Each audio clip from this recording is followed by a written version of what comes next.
that I am almost a coward. I try to speak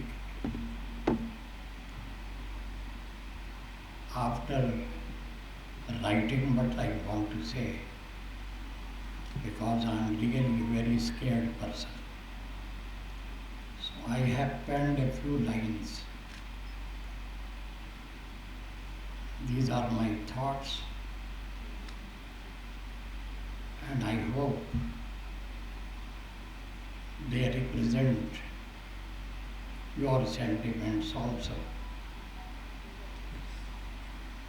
for purposes of reference. My very first sentence relates to a recent case where bail was refused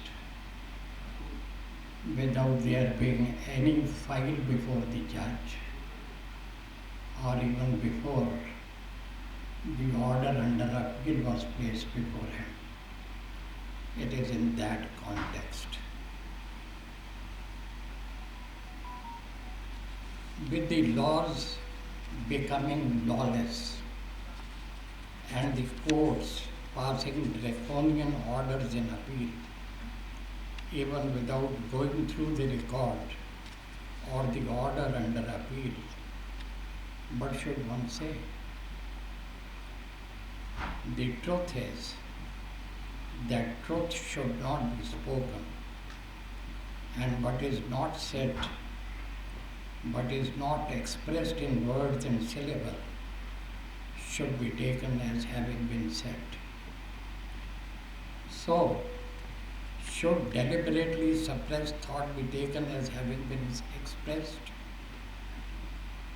Faced with such a situation, Faiz Ahmad Faiz expressed his anguish in a couplet which expresses everything and yet expresses not enough. He wrote, बने हैं अहले हवस मुद्दई भी मुनसिफ भी किसे वकील करें किससे मुनसफी चाहें. Right from the days of Rig Vedas, our Shastras and Upanishads, to Buddha, Mahavira, and all those who followed, we were told that truth is supreme. Suddenly, it has come under challenge. The challenge is so grave that truth now appears as untruth and untruth truth. This astounding development has brought significant and abounding change in our outlook and general behavior too, depending upon who the speaker is. We had our Prime Minister Narasimha Rao, who uttered not even a single syllable when Babri Masjid was demolished. And we have now Babas who never tire of speaking, even if required not to. Even the organizers of this meeting have not remained unaffected.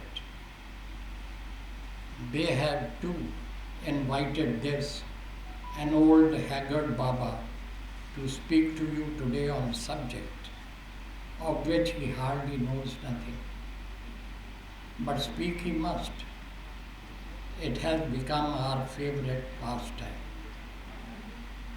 I do not know what one of our most venerable Babas thought and how much he suffered when invited to Italy but not allowed to speak. The Italian Prime Minister must be ruing over the folly committed.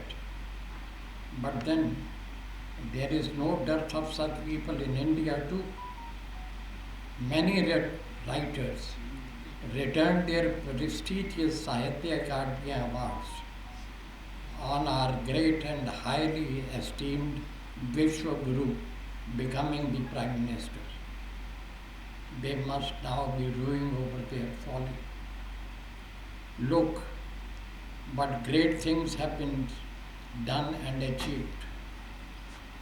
Do not go by others, but others say, nor by the cases of those jailed in Bhima Koregaon case, or by what happened to Stan Swami.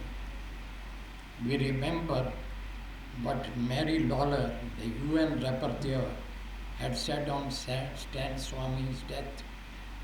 She wrote that the treatment meted out to Stan Swami and quote, will forever remain a strain on India's human rights record. Why bother about those remarks? We condemn such remarks. Our most loved and revered Prime Minister rightly protested that some people try to dent the country's image in the name of human rights violations and that people should be beware of them. Very right. I join him.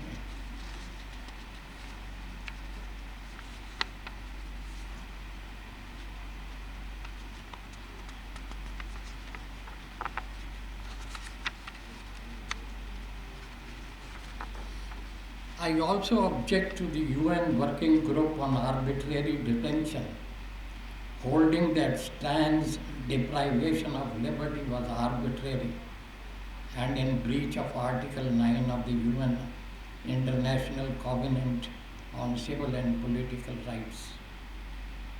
What right these people and organizations have to criticize our most loving, law-abiding government? What shocks me further is that time and again some people are found constantly referring to Sudha Bhardwaj, Gautam Navlakha, and that professor of English, Hari Baba, and that student gone astray, Omar Khalid, and very many like them. The government claims they were and are a danger to the security of the country. We, as good citizens, as lovers of law and order, why are we not agreeing with the government? But then the truth is that many of us are still not agreeing with the government. I see many of them sitting here. I do not know what has driven them to come here. They have been, as per some, misled. Everything is hunky-dory. We have our police force which loves force. We have law agencies which follow law as per their own interpretation or by the interpretation forced upon them. And we have courts which are too ready to pass orders, whether the case file is before them or not, or in the name of assuring very speedy justice. And above all, we are lucky to be blessed with a Vishwa Guru. We still have the Constitution. We still have courts of law. The lurking and disturbing fear of figure 400 has also evaporated in thin air. What else do you expect? What else do you want? Have faith. At least have faith in Chandrababu Naidu and Nitish Kumar. There has never been a dearth of such respectful and respectable persons. They have come as saviors of our great Savior. Long live men like them. The nation bows its head before them in reverence and sheer gratitude.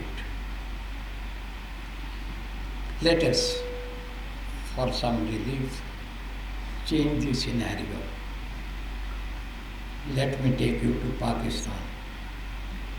Oh no, please, I am not taking you away from the subject. Well, not long time back in that country, there was a vivacious lady by the name of Noora. The dictator invited her to dance at his residence. She refused. She knew what was to follow the dance. The dictator was enraged. How dare she refuse? We all Indians know what happens when a king emperor is enraged. But she was self-respecting, not like many of us who change colors and become loyal soldiers of the king. She committed suicide. A great Pakistani poet wrote on it. It is as follows. तू के ना वाक़फ़ आदाब ग़ुलामी है अभी, तू के ना वाक़फ़ आदाब ग़ुलामी है अभी, रक्स जंजीर पहनकर भी किया जाता है.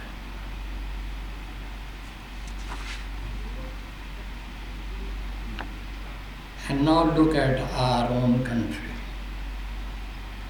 In Uttarakhand, a young girl refused to oblige the VIP customers of a VIP son. She was pushed into a river and thus murdered. There is silence all around, not even hushed voices, not even by those who day in and day out speak of women's rights. After all, a VIP is a VIP and his son a bigger VIP. By drowning in a river only, they under the influence of liquor can crush the pedestrians under their car and go free. I hope we get the message. Amartya Sen in his memoir, Home in the World, recounts a Muslim Maulvi telling a Brahmin priest, my friend, there is really no difference between us. You exploit ignorant Hindus and I live by exploiting ignorant Muslims. I do not know about it, but I surely know is that of late there has been a mushroom growth of such Maulvis and Brahmins. Will they make the show more interesting and enduring? We have all the time to watch, though it is too early to clap. I have seen such clowns slipping, losing the grip of the rope and falling flat on the ground. And it happens more often when the rope is controlled by a clever, wily, totally manipulating, acting politician-like clown. But then we remain a blessed nation. We are blessed by the august presence of acharyas, rishis, munis and gurus. It's God's Almighty's grace and benevolence that we today have a Vishwa Guru, too, who never leaves any moment, any occasion, any opportunity to talk, lecture, guide and bless us, be it in India or abroad. We look forward to pick up the pearls of wisdom he drops. God bless him and our nation. It is because of his grace that today many of us say and openly proclaim that garlic has now the fragrance of rose. God bless them. What heartens my heart is that quite a good number of members of my judicial fraternity too have joined his huge fan group and have been amply rewarded, some as members of Rajya Sabha, some as governors, some, well, you know what. Arun Shourie in his The Commission of Lost Causes writes, and I quote, "It was therefore not long before the courts became a part of government. Lions were under the throne." I confess, Arun Shourie has said it so beautifully and truthfully that it cannot be improved upon. God bless those lions under the throne. They might have lost their roar, but not their chair. I congratulate the organizers of this seminar.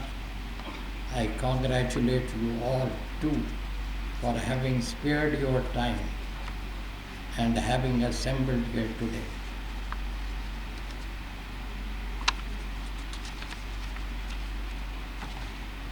I congratulate you also for having patiently heard me, despite what a great Urdu poet said, perhaps for me, बक रहा हूँ जनूं में क्या कुछ ना समझे खुदा करे कोई. A healthy society must interrogate itself, and this is precisely why we are assembled here. A great Pashto poet Ghani Khan rightly said that the war must be won with pen. The fact that we are today assembled here and interrogating ourselves shows that we are still a healthy society, and all this despite what Faiz Ahmad Faiz wrote.